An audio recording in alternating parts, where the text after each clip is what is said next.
আজকে নারী দিবসে আলোর পত্রিকা নিউজ চ্যানেলে পেয়ে গেলাম ডক্টর সাবিনা ইয়াসমিন রোজলিনকে। নারী দিবসে নারীদের জন্য, বিশেষত আধুনিক নারীদের জন্য আপনি কি বক্তব্য রাখবেন বা কি বার্তা দেবেন একটু যদি বলেন আমাদের আলোর পত্রিকা নিউজ চ্যানেলকে।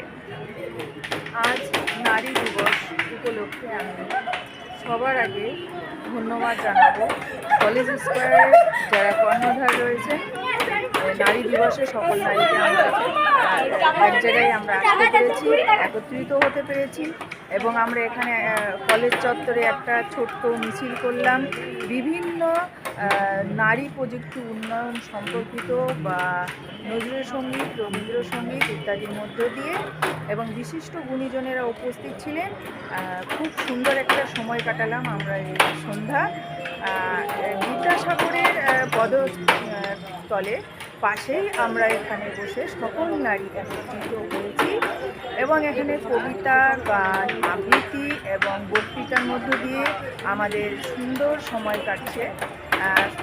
আমরা এই আজকে নারীরা এগিয়ে আসতে পেরেছি, আজ আমরা অনেকটাই স্বাধীন। সেটার জন্য সর্বোপরি ভূমিকা রেখেছে নিশ্চয় সুন্দর বিদ্যাসাগর এবং রাজা রামমোহন রায়, তেনাদেরকে প্রণাম, শ্রদ্ধা।